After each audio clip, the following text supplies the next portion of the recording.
Coming up on Mountain News this morning, a recently filed bill wants to help firefighters across the Commonwealth. And some police are getting crucial training through a simulation that they can't get anywhere else. Dedicated to Eastern and Southern Kentucky, this is WYMT Mountain News this morning. Good morning, I'm Olivia Calfee. The time is 5:32 on Tuesday, February 6th. Now let's check in with meteorologist Tim Drawbridge for a look at your forecast this morning. I don't know about you, Olivia. Everybody enjoyed yesterday. Gorgeous, right? Near 60. A little cool this morning, but not far off from where we were this time yesterday morning. 32 outside our studios here at WYMT. The headlines as we rock and roll through your Tuesday. Gorgeous weather continues again, a little bit cooler than what we had yesterday for today. But again, running above average with a mild theme the next few days. And we'll continue to track the pattern change as we wrap up the work week and get into the weekend. Temperatures this morning, mainly in the 30s region-wide. Grundy checking in at 28. Manchester at 27. And the satellite radar composite this morning, clear skies across the eastern and southern portions of Kentucky. It's from Lexington north and west right now. We're having some issues with the clouds as we get you ready to get your Wheaties and your Pop-Tarts out and check out the breakfast forecast. Yeah, it's pretty much looking nice right now. Lower 30s in the travel forecast for today. It's bright this morning, and guess what? It'll be bright this afternoon, so sun visor down and keep the shades handy, not only for this afternoon, the next few days as well. All the details with your first alert 7-day forecast. That's coming up in just a few moments. Olivia? Tim, thank you. Two Eastern Kentucky senators filed a bill aimed at better supporting volunteer fire departments. WYMT's RJ Johnson spoke with one of the senators and a firefighter on how this bill could help them if passed. Last week, Senators Johnny Turner and Philip Wheeler filed Senate Bill 141, a bill Wheeler says can better support volunteer fire departments in rural areas. The purpose of running for the Senate and being a state legislator is to really try to help rural Kentucky. That's where I'm from. That's where I've grown up. Public Information Officer for Corbin Fire, Nathan Kirby, says he was also a volunteer firefighter, and he has seen a decrease in the number of staff.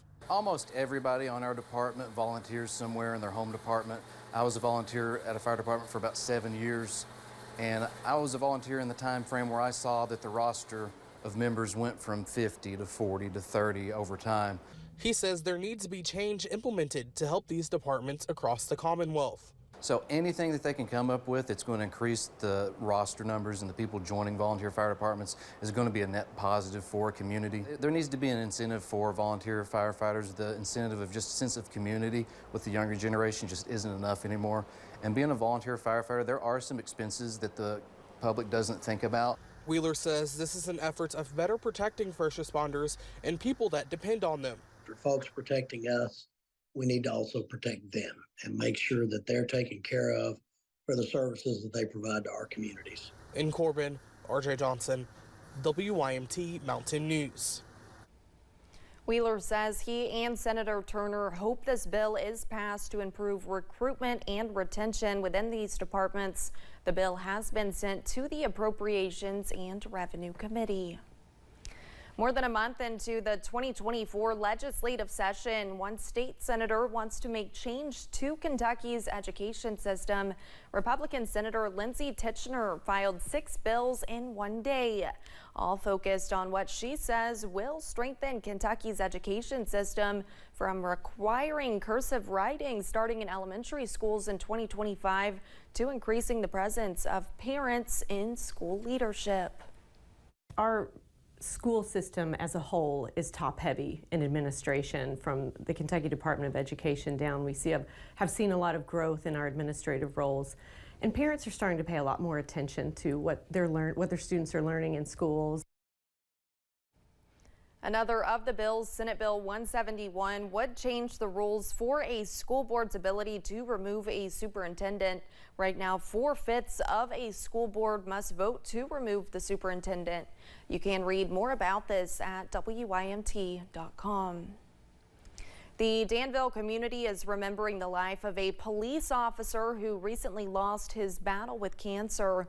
Officer Aaron Russell Sparks was an 8-year veteran of the force and U.S. Army veteran.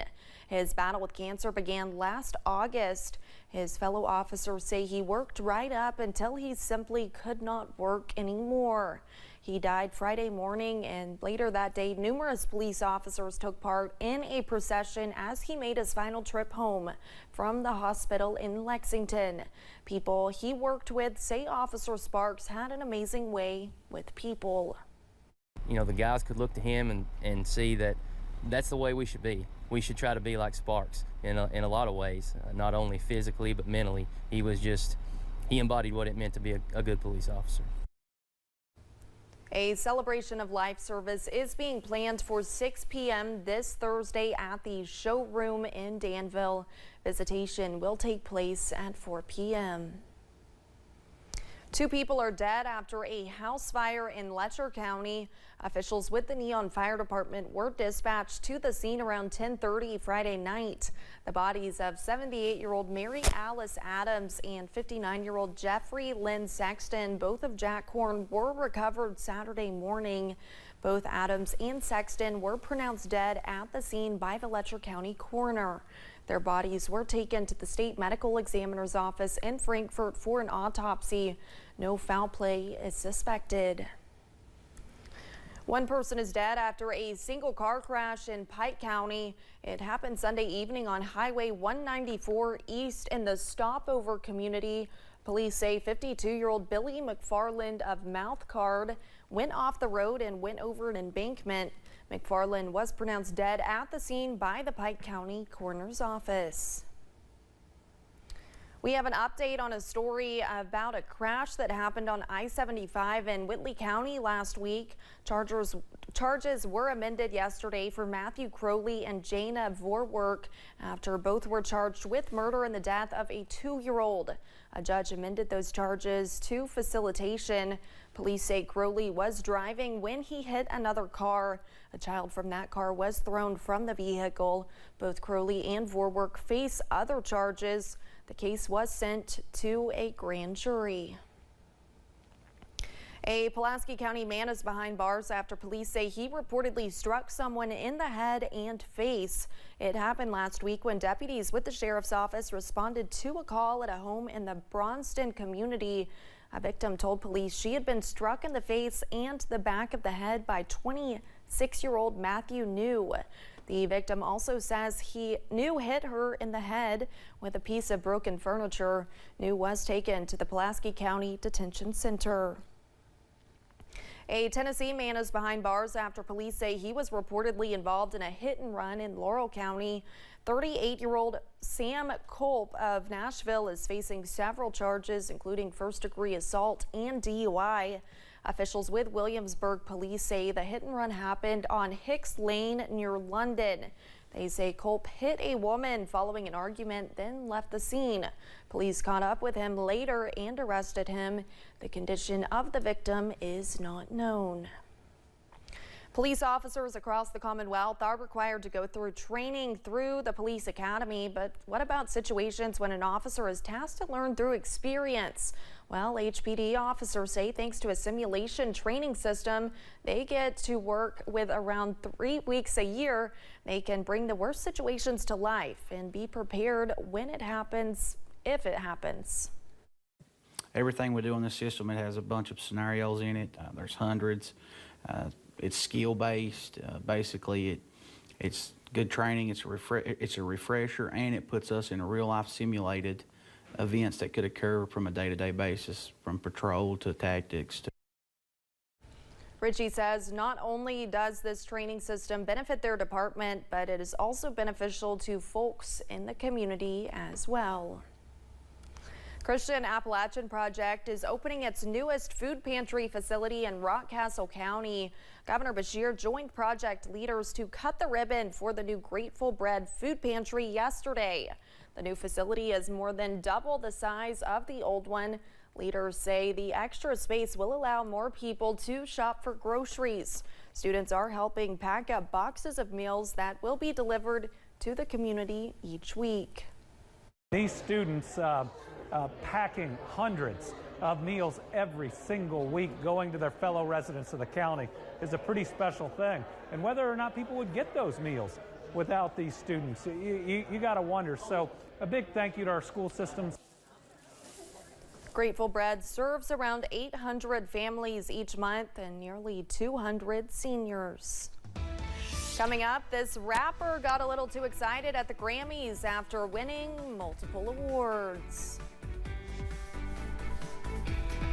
And this weather pattern, if it doesn't have you excited, well, come on, we got to get some music going and be able to dance around. It was a beautiful sunrise on the view from Moorhead yesterday morning. Can we get another one just as nice as this morning? We'll let you know. Your first alert 7-day forecasts coming up in a few moments. Stay tuned.